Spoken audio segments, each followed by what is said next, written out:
अस्सलाम वालेकुम, my name is Wajad Karim and welcome to remote Karo. आज हम बात करेंगे कि पाकिस्तान में रिमोट जॉब्स में और बाहर की रिमोट जॉब्स में क्या फ़र्क है। जब कोविड में रिमोट वर्क मेनस्ट्रीम हुआ था, उस टाइम पे बहुत सारी कंपनीज ऐसी थी जो एक्चुअल में ऑन साइट थी और उन्होंने अचानक से एक्साइटमेंट में आके बोला कि चलो हम भी रिमोट करते हैं।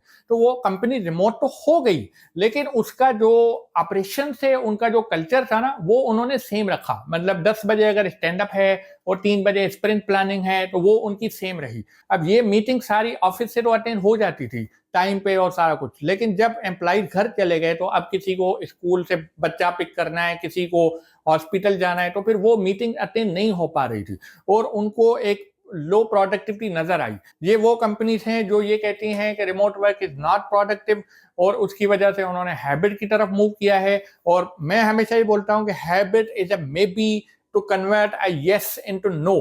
तो यस का मतलब है रिमोट वर्क, नो का मतलब है on site, habit is little may be.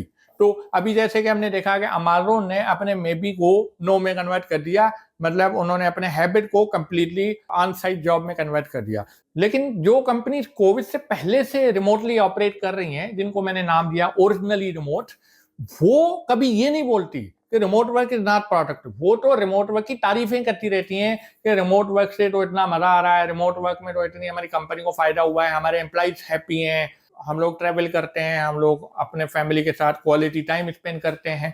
उनमें और इनमें ऐसा क्या फर्क है जो वो कह रहे हैं कि हमारा रिमोट वर्क प्रोडक्टिव नहीं है और ओरिजिनल रिमोट कह रहे हैं कि हमारा कंप्लीटली प्रोडक्टिव है। किसी भी रिमोट टीम में जो मेजर चीज होती है ना, वो होती है communication. Communication is the oxygen of a remote team. इन दोनों कंपनीज में जो मेजर डिफरेंस है वो है एसिंक्रोनस वर्सेस सिंक्रोनस कम्युनिकेशन। ये जो मीटिंग्स को बहुत सारी मीटिंग करना जो कि घर पे पॉसिबल नहीं है। आप ऑफिस में 6 घंटे स्पेंड कर सकते हो, लेकिन आप घर पे कंटिन्यूअसली 6 घंटे स्पेंड करना थोड़ा मुश्किल हो जाता है। तो रिमोट वर्क इज लाइक 2 घंटे काम कर लिया, फिर आधे पौने घंटे की ब्रेक ले ली, फिर 1 घंटा काम कर लिया, फिर कहीं चले गए, फिर 1 घंटे के बाद वापस आए तो फिर बच्चे को पिक कर लिया, फिर लंच टाइम हो गया, फिर आपने थोड़ा बहुत काम कर लिया। तो this is how a good remote employ works.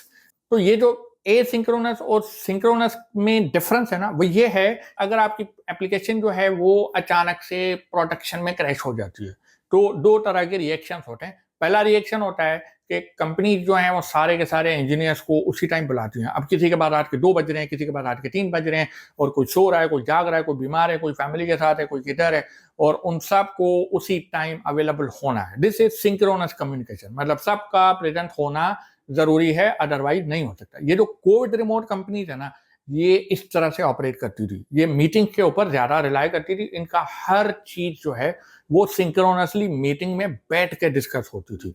लेकिन जो एसिंक्रोनस कंपनीज हैं, वो क्या करती हैं कि वो सारा कुछ राइटिंग में करती हैं। अब वो राइटिंग सिलेक्ट पे हो सकती है, टीम्स पे हो सकती है, किसी और चीज पे हो सकती है, जीरा पे हो सकती है, असाना पे हो सकती है, लेकिन वो सारी चीजें राइटिंग में होंगी। तो फॉर एग्जांपल, अगर किसी को कोई डिजाइन रिक्वायरमेंट चाहिए तो वो बोलेगा कि हाँ भाई, आप जब ऑनलाइन आ जाओ तो मुझे डिजाइन दे देना। तो वो किसी और टाइम जोन में बैठा हुआ है, वो जब सुबह को ऑनलाइन आएगा तो उस टाइम पे वो अपनी डिजाइन रिक्वायरमेंट दे देगा। अब डिजाइन रिक्वायरमेंट तो उसने दे दी, लेकिन जिस बंदे को चाहिए वो अब क्या कर रहा है, वो अब सो रहा है। वो अब जब सुबह को ऑनलाइन आएगा वो आके देखेगा। तो this is how asynchronous team operate. वो कंप्लीटली एक दूसरे के स्पेस की, टाइम की और उनकी प्रायोरिटीज की रिस्पेक्ट करते हैं और उनको एक फ्रीडम देते हैं, और they allow you to work on your own schedule, on your own discipline. अब ये जो रिमोट वर्क के दौरान जो डिजिटल नोमेड का कॉन्सेप्ट होता है ना, ये आप एसिंक्रोनस टीम में ही कर सकते हो, ये किसी सिंक्रोनस टीम में नहीं कर सकते। अगर आपको सिंगापुर जाना है तो सिंक्रोनस टीम में आपको छुट्टी लेनी पड़ेगी, भाई इतने दिन मैं सिंगापुर जा रहा हूँ, ये वो, और फिर आऊंगा। लेकिन अगर आप एक एसिंक्रोनस टीम में काम कर रहे हो ना, तो फिर आप एयरपोर्ट पे बैठ के थोड़ा काम करोगे, फिर फ्लाइट में बैठ के थोड़ा काम करोगे, फिर होटल में जब फ्री हो जाओगे फिर आके थोड़ा काम करोगे। सो asynchronous allows you to have a freedom to live your life on your own terms। कुछ अच्छे एग्जांपल एसिंक्रोनस टीम्स के हैं, बफर हो गया, डक हो गया, नेबुला हो गया, गिटलैब हो गया, एंड इस तरह के और भी कुछ कंपनीज है जो एक्चुअली रिमोट हैं शुरू से, ओरिजिनल रिमोट। तो जब भी आप कोई जॉब ढूंढने की कोशिश करो ना जो रिमोट हो, तो try to ask them in interview के हाउ दे ऑपरेट। अगर आपका टेक्निकल इंटरव्यू हो रहा है किसी टीम लीड के साथ या सीटीओ के साथ, तो उनसे ये सवाल पूछो कि जब भी आपकी प्रोडक्शन क्रैश हो जाती है तो उस टाइम पे क्या होता है, उस टाइम पे क्या स्टेप्स होते हैं। उसमें से आपको अंदाजा हो जाएगा कि how they operate in panic mode, how they operate in extreme cases. ठीक है।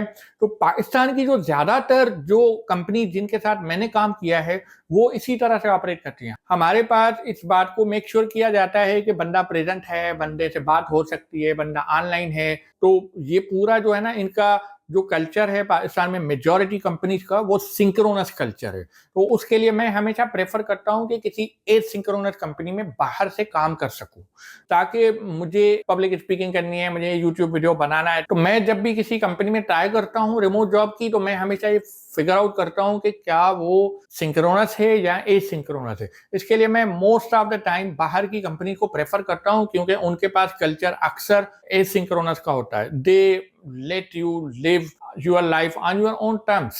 सो आई होप कि आपको ये बात समझ आ गई होगी कि सिंक्रोनस और एसिंक्रोनस में क्या फर्क है। So thank you for watching this video and thank you for subscribing to remote करो यूट्यूब चैनल। लाइक करें, शेयर करें, सब्सक्राइब करें और कमेंट्स में बताएं कि आप और किस टॉपिक पे सुनना चाहते हैं। We will make the content on that. Thank you, bye bye.